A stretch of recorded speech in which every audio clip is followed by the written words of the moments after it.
Hey guys, I am Big and Scary. I'm bringing you another StarCraft 2 replay from Team Echo, this time featuring in our bottom left-hand corner, Echo's Hordeon, our red Zerg against JadePop, our blue Protoss. This is actually game 2 in their best-of-3 matchup. We are on Daybreak, and this is Heart of the Swarm, just in case you guys were wondering.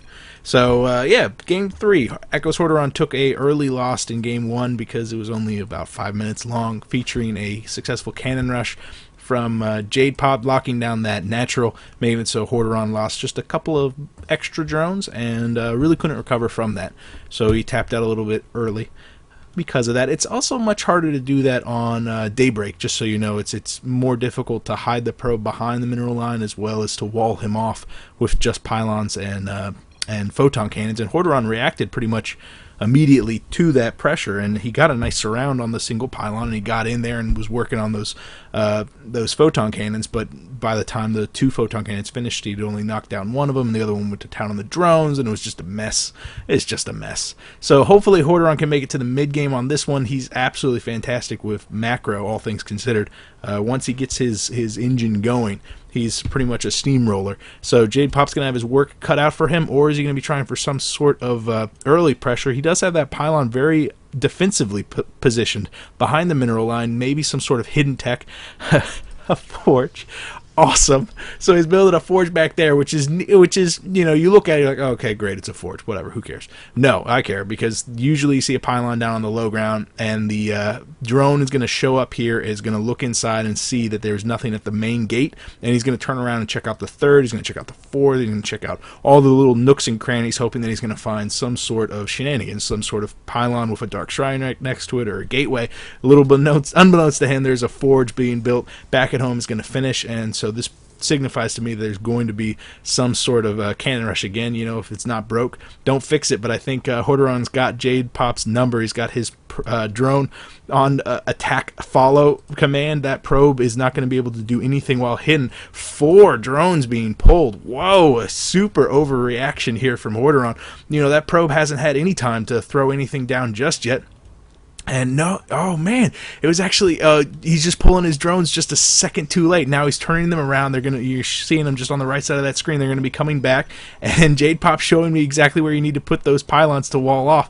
He could have thrown one down right here, and because of the pylon positioning here, you can't really slip anything in. So in order to get the good surround, you need to hit 2 on the bottom, 2 on the top, and then 1 on the right, forcing a cancel on both. JadePop losing 50 minerals, no big deal. But what is a big deal is that Hordeon actually kept his natural. He's kept his expansion. He's not one leg up, but he's on an even keel with Protoss. He's going to be able to grab his third in relatively short order, and JadePop is going to have to rely on more normal tactics in order to stay in this game. And you know, maybe there was a reason that JadePop wanted to end these earlier. I think Hordeon definitely knows what he's doing, and maybe JadePop's nervous about that. So this is going to be absolutely fun.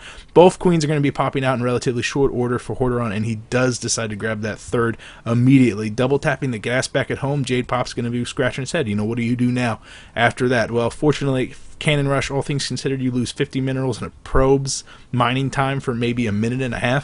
So all things considered, cannon rush, not the biggest of failed cheeses in the world. So double gateway back at the home, going to be working on that first zealot, probably going to be working on a sentry immediately thereafter. Going to be throwing a cybernetics core just on the bottom side of this wall off, and then kind of shore up the lower entrance with a zealot, and he's going to be fine. He's going to be fine. I don't think Hordeon's going to be thinking about super early aggression anytime soon. Double tapping the gas at the natural, but not back at home, which is pretty cool, because that's usually where you send that initial overseer. He's going to get in there into the natural, see that the double gas has been tapped, and he's going to think that Hordeon's going for some sort of super early gas, probably Aspires, you know, what I would assume, seeing that what with the Mutalisks being very much in style, and how very vulnerable they are, the probe lines rather.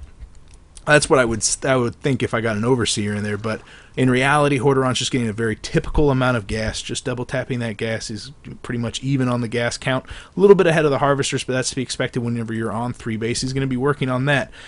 Speaking of Zealots, 3 Zealots moving out. Just 3 Zealots. No big deal, but remember, Zealots are pretty beefy when compared to just Zerglings, and that's all the tech that Hordeon has out right now. He's got a Roach Warren on the way, but that's not going to be done in time to defend that third. In fact, it looks like the third's already finished. It's not saturated. There's barely any Zerglings on the field, just the 2. So this hatchery is definitely take some significant damage before any more reinforcements get out on the field. The Zealots just now arriving. We don't see anything being built just yet, but keep an eye out on that. Looks like Hordeon was trying to bait those Zealots back down to the natural where the Queen was waiting. Is there a spine down there? No, but it looks like the Zealots are going to be distracted enough with this third so that they're not going to try to go down to the natural and actually go to town on the probe line there. On the other side of thing, on the back of this aggression, JadePop is going to be building a Stargate back at home. Very cool idea there. He's got 4 gateways total, but 4 gas tapped completely. So he's going to be, what's he going to be doing with that gas? It could be just a handful of Phoenixes to do some harassment. Void Rays are very, very powerful right now. There goes the Void Ray, and there goes the hatchery. So Hordeon now getting supply blocked, actually. But with the roaches popping out, he's going to be able to deal with those Zealots. 4 more roaches on the way, as well as a Hydralisk Den. Did he spot that? He did not. Oh, wow. All he spotted was the double gas. And this is what I was talking about. As you go down to the natural and you see the double gas, you can kind of assume that there's going to be some sort of heavy tech build coming out of it. So Hordeon sees the double gas. Maybe he's suspecting some sort of airplay. Remember that Hydras do have that speed buff now. And so that the Roach Hydra composition is far more powerful than it used to be. And with this plethora of roaches already on the field, I wouldn't be surprised at all if we don't see a Roach Hydra composition. Maybe that's all that Hordeon's going for. Regardless, those roaches are going to be an enormous boon due to the fact that JadePop's going to have out 2 Void Rays. The second one already on production tab. No, this is exactly a nice Spore Crawler being positioned. However, the Spore Crawler is only being built in the natural, only being built down by the ramp. Not so much to protect the drones. This is more for static detection more than anti-air. Anti-air is going to be afforded by the Hydralisks. I think this is Hordeon just having a fantastically balanced build rather than him being 100% sure that he's going to be dealing with air. I think he might suspect it. I don't think that that would be an exaggeration just because of the double gas being tapped, but I mean, it's Protoss. You do a lot of stuff with gas, and so just because there's 4 gas tapped doesn't mean you absolutely know that there's going to be air, but it's a fantastic read for him to have that many Hydras coming out, already have that static air defense, if only at the natural. Yeah, there's none over here in the main at all, but he has tapped that other extra 2 gas. That's, you know, simply because he's getting a lot of Hydras, a lot of roaches, a lot of gas being spent. And 2 pylons being dropped down, one on the high ground, one on the low ground, well within range of that third, very typical location for that. These roaches moving into the third themselves is going to be denying any hope JadePop had in grabbing his own third. The Hydras wiggling their way across. Remember, they do have that Hydralisk speed, but that has not been researched just yet. The Void Rays, all 3 of them are going to be moving off to the third. It looks like that's going to go down again. There's no static defenses, and the very slow Hydralisks are going to have to work double time to get home in time to actually defend this hatchery. And remember, that is armored, and it does take extra damage from the prismatic alignment from those Void Rays. So that's going to go from 1,000, what is it, 1,500 health to dead in relatively short order. Unfortunately, those Stalkers are going to get chewed alive rather than the high-priced Void Rays. Those Void Rays really going to take no damage from those Hydralisks, even though Hordeon had positioned them pretty accurately in order to pick off those Void Rays. Well, one of them taking quite a lot of damage, actually. That's pretty good play. Pretty good play. Muscular augments finally being researched, and we can see the glial reconstitution for the roaches have gotten done. So this is going to be a very impressive and intimidating force once that Hydralisk speed kicks in. And Hordeon's going to have to be careful. Daybreak is a very big map, and those roaches can outpace those Hydralisks, overextend themselves, and get cut to pieces by the Stalkers as well as the Void Rays, which will be supplying air support. And if those roaches engage without anti-air, those Void Rays can represent quite a lot of DPS. However, JadePop's going to be tied down to defending this third, and Hordeon's going to be able to choose the location of his pressure, and it's going to be the third, and he's going to choose to do it once those Hydralisks finally stack up. No, he's pushing in with a pretty long row there. That would have been not a terrible mistake because he outnumbers this force right here. Some hallucinations going down, those Colossus falling very, very quickly. Some nice control there from Hordeon, allowing his Hydralisks to push forward, actually engaging the Void Rays, which would be much better served to pull back a little bit to the right and actually engage the roaches and allow the Hydras to kind of wiggle their way around the force fields, actually using those force fields Overall, I think Hordeon definitely came out the winner on that one. Check out that units lost tab. And 26 Hydras are left on the field. Hydras with speed, no less. So that third just absolutely melts away. And Hordeon is going to be feeling absolutely fantastic. What a fantastic engagement. He stopped the Void Ray rush. He knows that that represents quite a lot of wasted money. Quite frankly, all they've done is deny that third, and Hordeon's not wanting for money right now. He's got 50 harvesters, and he's dealing the pressure that he needs to do. He's being very cost effective. He needs to add in a couple more roaches, needs that meat shield. Hydras are very, very weak, and they take quite a lot of damage, and if any of these Colossus turn out to be real, and we do have a robotics facility out in the field right now, though nothing being produced at all. There goes the robotics bay. If a Colossus gets out, it can kill things very, very quickly. Check out the mini-map. Those Void Rays are making their way into the third once again, but right now it looks like Hordeon's going to be knocking down the front door with his Hydra and Roach composition. That wall just melts away, as is the hatchery melting away from those Void Rays. The Nexus falls, and with it a significant chunk of JadePop's economy. We can see that those pros were getting melted away. 17 Workers Guild total, and finally the Helm's Deep scenario has been achieved. There goes the force field. The roaches are more than content to chew away at the pylons, and assimilators back at home. The Void Rays are moving their way down south into the natural of Hordeon, going to have to deal with 3 static defenses. These 2 Spore Crawlers going to be popping out, pushing back those Void Rays, none of them actually falling, but some of them taking significant damage. Wow, one of them almost completely dead. And 4 Hydras getting out into the field. One of them goes down, the other one in significant red. And it looks like JadePop's is just waiting, biding his time. He's got enough energy right now to throw down a couple of force fields, but Hordeon, sensing weakness, pushes forward, sacrificing a couple of Hydralisks, but this is still very cost effective for him. He can afford to push up because his economy is absolutely banging compared to JadePop's, and every time he pushes up there, he loses 3 Hydralisks for 1 Stalker. He'd take that trade any day.